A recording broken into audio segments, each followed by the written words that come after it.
ከሌላቸው ደግሞ ቅዱስ ዮሐንስ ልጆቻቸውን ልጆች እንዲሰጣቸውና ሀብታቸውን እንዲያበዛላቸው አምላካችን ቅዱስ ፈቃድ ይሆንልን።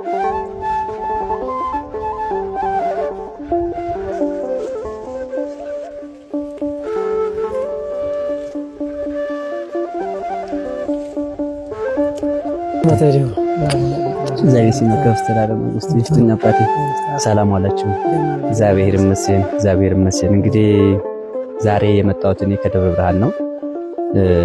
ለቅዱስ ዮሐንስ መጥተው በጸበሉ በእምነቱ ብዙ ታሪክ ስለተደረገላቸው ለቅዱስ ዮሐንስ ለክብሩ መገለጫ የሚሆን ብለው ከስላሴ እዛ አካባቢ ደብረ ብርሃን ነበርኩኝና ይሄን የጽላት ማክበሪያ የሚሆን ለቅዱስ ዮሐንስ ሲሆን ዘንድ ስለላኩኝ ኃይለ ማርያምና አስካለ ማርያም ይባላሉ። ይሄን ለቅዱስ ዮሐንስ አድርስልን ብለውኝ ይሄን ለቅዱስ ዮሐንስ ለማድረስ ነው የመጣሁኝ።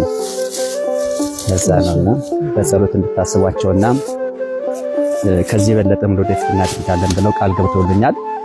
ቅዱስ ዮሐንስ የልባቸውን መሻት ፈጽሞላቸው ዳግም ደግሞ በደስታ መጥተው ይሄ እዚህ ቅዱስ ቦታ እንዲረግጡና የውስጣቸውን ቆቅለሽ እግዚአብሔር አምላክ ቅዱስ ዮሐንስ ደርሶላቸው ከዚህ የበለጠ እንዲያደርጉ ጸሎት እንድታደርጉላቸው ነው።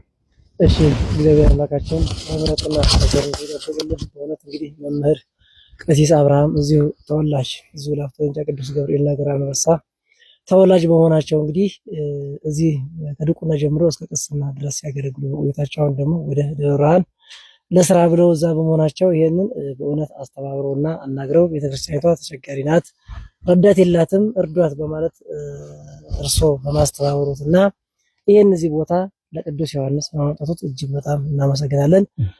ቅዱስ ዮሐንስ በመጀመሪያ እርሶን በጸጋና በረድኤቱ ይጠብቆ ታውቁትን ነው ያበረክምሎት። አሜን። በእውነት እግዚአብሔር እድሜና ጸጋውን ያድልልን።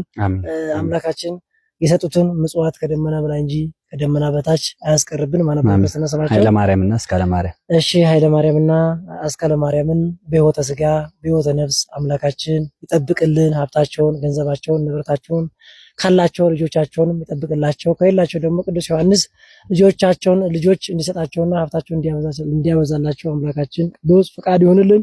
ለእርሶም በረከቱን ያድልዎት አምላካችን ይቀበልልን። አቡነ ዘበሰማይ ኃጢአቴ ወደምሳሴ አበሳ መፍቀነሳ አዝዋቡ ስጣን ነው ወጣነ አማዲያት ረሲየን የረሰይክም ወደለዋን ለመንግስት ሰማት እግዚኦ ማህር በነጠበ ጉድለ አማይሰራ ያስሉ እግዚአብሔር ይፍታ።